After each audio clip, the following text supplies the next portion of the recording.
Welcome back, Nick Lenz. Comic Corner Classics That's Non-Classics, episode number 969, Doubleshot number 863. We got two Superman trades, both of them from Action Comics from the second volume for the series. First up, it is Action Comics, Volume 3, End of Days. This is written by Grant Morrison and Shelley Fouche. Artwork by Rags Morales, Brad Walker, Trevor Foreman, Chris Sprouse, Andrew Hussey, Mark Pubs, Carl Story, and Cam Smith. The cover art here is done by Brad Morales and Brad Anderson. Brad was the colorist in here. Yes. This story arc is essentially put Grant Morrison's end. Now, he only does the first 4 issues in here. The last issue is done by Shelley Fouche. Yeah. His story is that you have Superman taking on a Mr. Mixtaplex. It's not the actual one. The actual one shows up later. Yeah, I have a guy who basically wears his outfit, but this is not Mr. Mixtaplex. It's shorter than this guy is. And it's basically Grant Morrison's attempt to have Superman basically sort of relive the glory days of the Silver Age, where he talks about Mixtaplex, basically various other things. But it's a pretty good little story.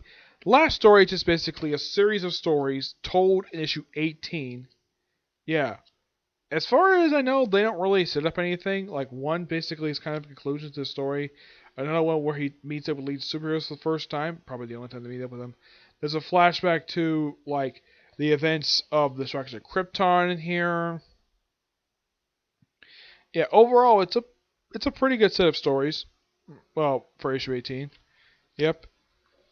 But I do highly recommend it to people fans of Grant Morrison, but I know friend Tivia is not a fan of this run. No. I don't think it's terrible per se, but I kind of wish Grant Morrison was a little more forthcoming with his plans when it comes to this series. Relatively, I'm going to give this one roughly a 9 out of 10.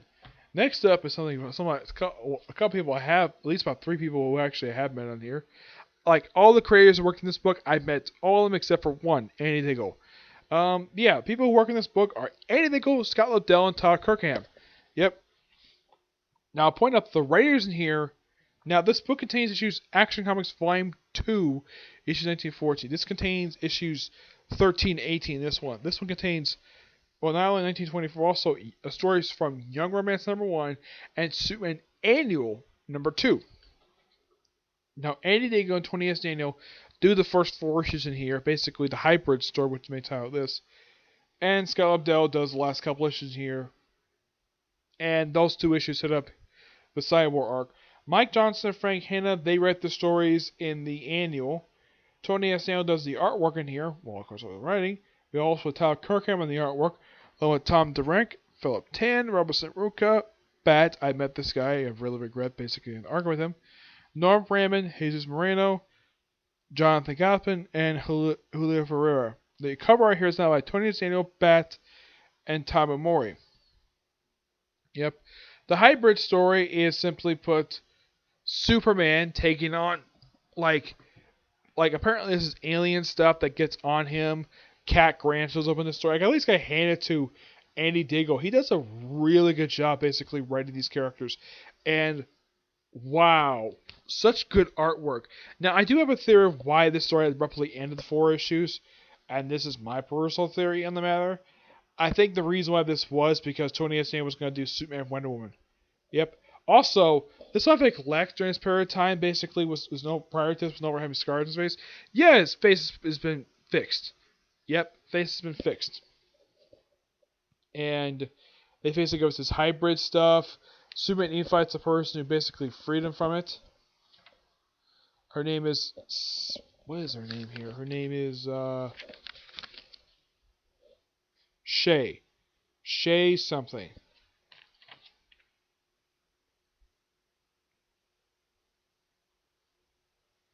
Yeah, she's... I got at least a hand to Tony Astino. He made her smoking hot. Like, wow. Yeah, that's one thing you at least gotta praise about Tony Astino. He makes women look really, really hot. Like, very beautiful women. They're not basically posing or very inconsistent body design. Yeah. Superman fights this thing for pretty much most of the storyline. He destroys it and also fights a robot. Yes, a robot toward the end of the story. And let's see. Yeah, then after basically the story wraps up, we also have this cover story of this. This is actually, this image is taken from, well, the cover of Justice League, I believe it was issue 14, no, it was 12. Yeah, when they had these two make out for the first time. Yeah, this is just a quick little two-parter of basically just, well, setting up Cyborg. That's really all this is. It also features appearance by Green Lantern villain Hector Hammond, who shows up in this two-parter just to remind people, yeah, the arc is going to come.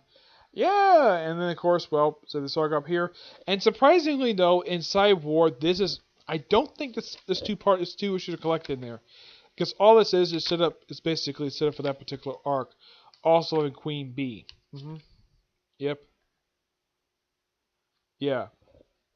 And also the main villain of this two-parter is this guy here. I don't remember this. I don't think this guy's Brother Blood. I don't remember who this guy is. Yeah. But then, pretty much like right after this, the last bit in here is all basically the Superman annual. Yeah. That's what pretty much ends this thing. Yeah. We also have Lois turning to this. Yeah, she's like this for the next arc. Yeah, next we have the Superman annual, which this is the one basically done by the other two writers here, Mike Fouche and Mike Johnson and Frank Hanna. Yeah, they're the ones who do the last bit here. This is also about the world of Krypton. Yeah, it's simply put what it is. So Liddell does the first couple stories in here, with Frank Hanna basically co-writing. Yep. I think, yeah, Philip Tan does the artwork in here. Yeah, this simply put what happened to Krypton prior to its destruction. Yeah, we just followed Jor-El and Zod through this whole entire annual. And does this lead to anything? I think it just basically meant to symbol. It's just basically a backstory. It's just basically a story for It's kind of similar to the Worlds of Krypton, the World of Krypton series, just a story set in the past on Krypton before its destruction. Yeah. But this, of course, is really good. I get this book roughly a 9.5 out of 10. Now, what about the young romance stuff? Well, that simply put the story featuring Wonder Woman and Superman on a date. That's simply what that one is. Yeah. So, this one is not bad. It's actually pretty good. This one is very good. It's a step right direction, in my opinion. But I kind of wish Tony S. was in the book a little bit longer than he did. But he will still draw Superman after this. He will draw like 10 of the first 12 issues of Superman Wonder Woman. Which he does. I think that's the reason why he left the book after only doing 4 issues. I'm not sure why Andy Diggle left. I mean, he himself is a good writer. I think the most recent book I saw him on was Thief of Thieves from Image. Love Deb, of course, recently did the Nightwing series. I don't remember what he's doing now, but in the case of here, I think Liddell just came on the issues 23, 24, just before Greg Pak took it. Because Greg Pak's story, his run, starts with the next issue. Yeah, Greg Pak starts with 25 and ends his run with issue 50. Yeah, 26 issue run. Andy Diggle by far had the shortest run of the whole book. We did more than 1 issue. He did 4 issues. Actually, a second shortest because Liddell did 2. All his two-parter did was set up Cyborg. That's really all this was. A setup for Cyborg. Yep. And thanks to viewing these trades, I have one more Action Comics trade left, and that's the original volume. Yeah. I think Andy Diggle does a fantastic job writing Superman. At least the hybrid story, in my opinion, is a really good story. I kind of wish he would have probably seen the book a little bit longer, but yeah. But I haven't heard anything he did in DC Comics lately. Aside from this, Andy Diggle's also noteworthy for doing the Green Arrow Year 1 miniseries. The miniseries that was loosely adapted for season 1 of Arrow. And speaking of Arrow, yeah, next episode I'm going to talk about a comic from the Arrow that's set in the show of Arrow, the next comic corner. But next thing I'm going to do soon, after I put this video up and the previous 2 videos, we reviewed the newest dev episode released for Dragon Ball Super. Yep. But yeah, until I see you in the next review, bye.